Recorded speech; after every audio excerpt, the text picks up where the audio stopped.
Yes. Welcome back. So we're talking about, and we were just reading, and we've been showing on the charts, moving averages. Let's talk about some of the characteristics of moving averages. I've been obsessed with moving averages since I first learned about it. Now, moving averages can look deceptively easy, and it's easy to get the impression, well, I'll just wait for these moving averages to cross and I'll buy. And guess what? That actually can work. If, challenge me on the stuff you see me saying, call bullshit and go look. Go look what happens every time technology, the QQQ, or if you want to trade, the TQQQ. Look what happens when it breaks above the 20. It goes up. And look what happens when it breaks below the 20. It tends to go down. Now if we add support and resistance levels, stage 1, 2, and 3, and 4, and we become intimate with these, and the RSI, the MACD, and the stochastics and the TSI, guess what we begin to get? We begin to get a clearer and clearer and clearer picture of what price is probably doing. But all of that starts with the simple moving average. So the money flow trades around really 4 moving averages. Are we recording? We really trade around 4.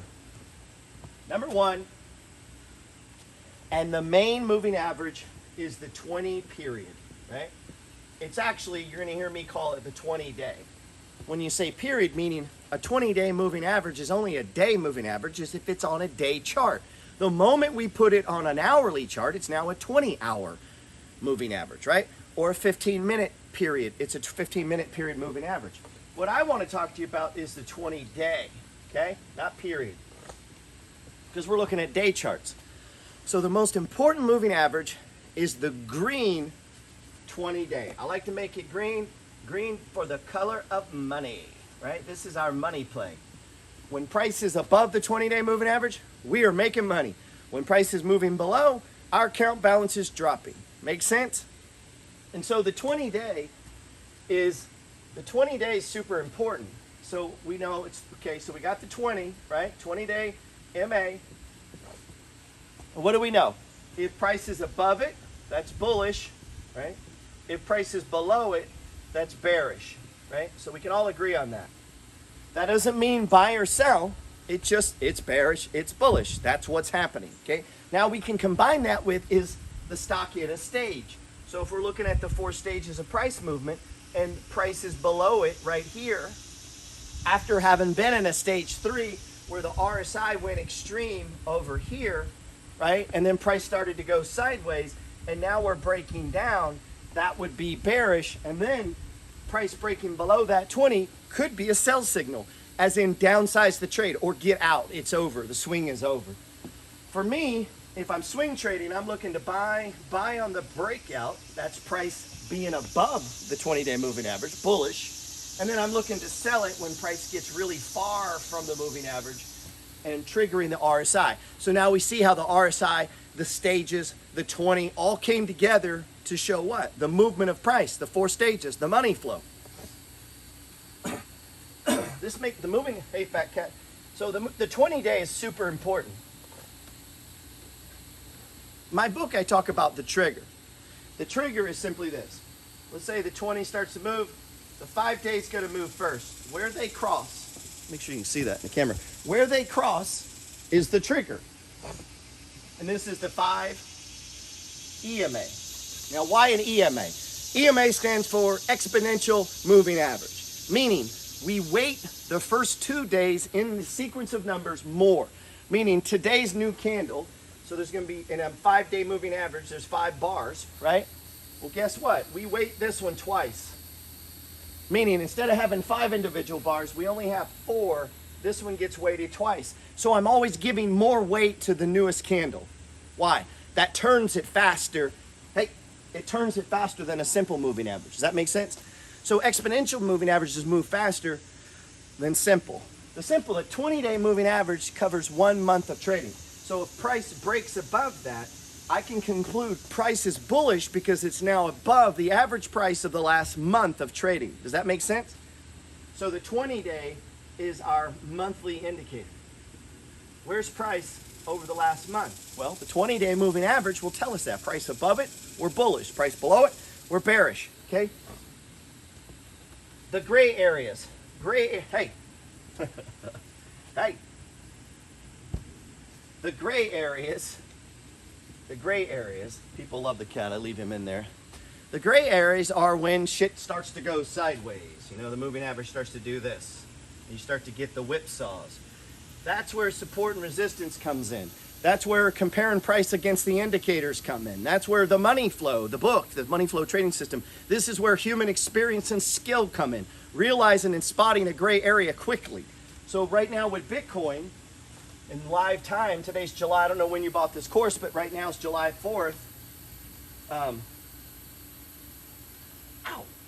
July 4th, we see Bitcoin doing this thing, where it did a stage 4, put in a bottom, it's been trying it, right, it's moved up, and now it's put in this big base, and a couple times it's tried to break. Now, this is the third time where price is breaking above that downsloping 20-day moving average.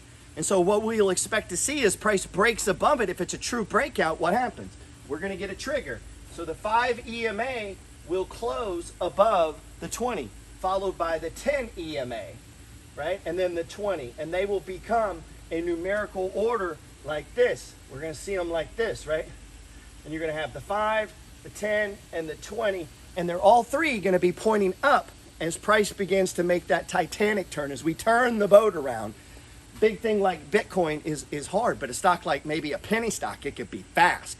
But Bitcoin is like moving the damn Titanic. It's going to take you a minute. It's not a little speedboat, right? And so what we're really watching is the slope of these moving averages. And where's price in relation? So we want to know where's price in relation to these. We want to see price above the 5, right? Above the 10, above 20. We want to see the numerical order of the moving averages, 5, 10, 20. We want that plotted. And so we're going to want, and then what? We want them sloping. So another characteristic of moving averages is not just where's price in relation. So we got one, price in relation. Is it above or above? You know, is it above or is it below the moving average? The other moving averages, other MAs, right? Are they aligned? Is it 5? Are they stacked correctly? 5, 10, 20. So are they stacked in numerical order, right? 10, 20. That would be bullish. Are they stacked the other way? 20, 10, 5 pointing down. That would be bearish, right? Now, as we come into new stages, inside of stage 1, stage 2, stage 3, stage 4, you're going to see these things start to conflict, and we have crossover areas. And sometimes, you know, people think of a crossover as a signal. It is, but it's also a zone of conflict. This is where the bulls and bears are crashing with each other.